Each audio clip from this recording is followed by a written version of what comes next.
Bonjour à mes amis qui me retrouvaient sur les réseaux sociaux et à toutes les nouvelles personnes. Donc aujourd'hui, c'est le rendez-vous numéro 2, cet instant lecture où je vous invite chez moi, à Fontevraud-l'Abbaye, à découvrir le chapitre A de mon livre « Quand s'élève une âme libre », enfin un extrait de ce chapitre.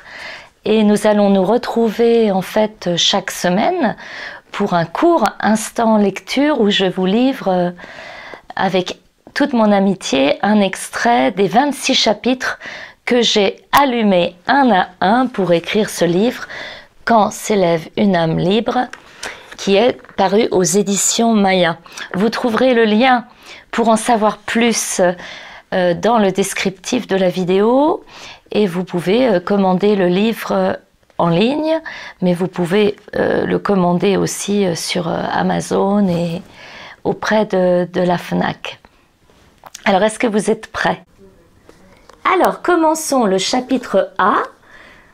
A comme Annabelle, amie, amour, inconditionnel. J'ai choisi un extrait sur les premières années d'Annabelle. Dès ses premières sorties, dans le froid rugueux du mois de janvier, aux pots de naissance répétés pour montrer notre joyau à la famille et aux amis, de son premier pot de fruits avalé goulûment à ses premières carottes et jambons, de son premier voyage en Angleterre à l'âge de 5 mois pour un mariage familial, à ses premiers pas faits en décembre 1995, Annabelle a rempli chacune de nos cellules d'un bonheur accompli. Le souvenir des mots prononcés du haut de ses 3 ans, dont certains imprégnés déjà de culture franco-anglaise, continue de nous faire sourire. Un bisou sur le neck, dans le cou. Mon bed, le lit. Et d'autres phonétiquement amusants comme « Occupe-toi de tes pouettes-pouettes », les fieurs ils pieurent pour les fleurs ils pleurent, pauvre corne pour popcorn, la glace pour la glace, et le magistral radiateur désignant le film Gladiateur. Les chansons du bedtime, de l'heure du coucher, étaient, elles aussi, bercées par l'humour de son père qui lui susurrait « Close your eyes and I'll kiss you, tomorrow I'll miss you » emprunté aux Beatles ou lui répétait en incantation « Go to sleep, go to sleep ». Quand c'était mon tour, j'entonnais « Au clair de la lune » version n'importe quoi, et quelques autres chansons enfantines. Le tournesol n'a pas besoin d'une boussole, ni d'arc-en-ciel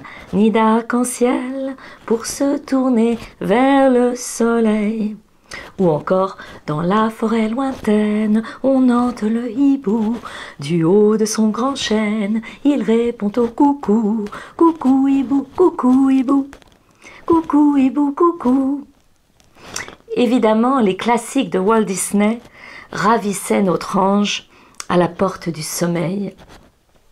Son morceau de prédilection était la chanson du film Pocahontas, « Que natura ». Un jour tu verras, ton cœur chantera et tu comprendras. D'un seul coup, les murs de la chambre s'estompaient pour laisser apparaître comme par enchantement l'arbre grand-mère feuillage qui chuchotait des mots de tendre endormissement. Les histoires aux sonorités franco-anglaises racontées nuit après nuit pour enrober de douceur les nuits de notre petite fille, n'ont pas seulement peuplé ses rêves de princesse et d'héroïne, elles ont envahi notre propre imaginaire. En tournant les pages de « Lou, où es-tu » ou de « Big Giant Vegetables », nous pénétrions chaque soir dans un lieu hors du temps, aux décors multicolores et aux personnages s'animant comme par magie devant nos yeux ébahis.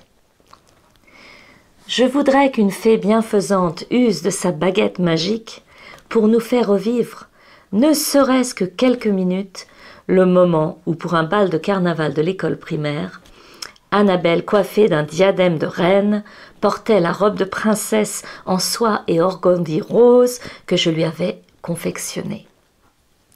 Si cette fée pouvait aussi repasser les scènes où, avec sa copine Camille, elle s'accoutrait de vieux rideaux et se parait de bijoux de toutes sortes, puis se mettait à danser de manière endiablée. Les filles adoraient mes chaussures. Elles n'avaient de cesse de les essayer toutes. Elles n'arrêtaient pas de peigner leurs poupées, de leur mettre des barrettes et des chouchous. Il y a eu nos excursions imaginaires. Nous montions dans la voiture, inventée au pied de sa fenêtre. Il y eut l'adoration des 3 petits cochons de Walt Disney, la passion des fraises liée à la fête de l'école, l'engouement pour le jardinage et la senteur des fleurs.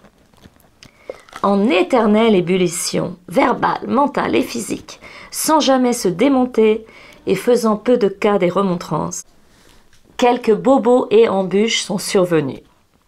Un genou qui se coince contre le mur, tellement elle dort collée à la paroi. Un accident avec le petit tricycle rouge de son frère, après avoir dévalé une pente à la poursuite de ses copains plus âgés, avant de réaliser qu'il n'y avait pas de frein. 1, 2, 3 soleils et un bel amochage. Voilà, j'espère que vous avez apprécié cet extrait choisi du chapitre A de Quand s'élève une âme libre. Je vous rappelle que le lien pour en découvrir la présentation, pour le commander, est dans le descriptif de cette vidéo ou dans mon profil sur Instagram. Et je vous donne rendez-vous à la semaine prochaine pour un extrait du chapitre B, parce que souvenez-vous, c'est un abécédaire. Il y a 26 chapitres. Alors, le chapitre B, c'est B comme bonheur, bienveillance et ballerine. Je ne sais pas encore quel extrait je vais choisir. Je vous souhaite une belle après-midi au coin du feu, peut-être comme moi. Et c'est avec grand plaisir que je vous retrouve la semaine prochaine. Bien amicalement, Sylvie.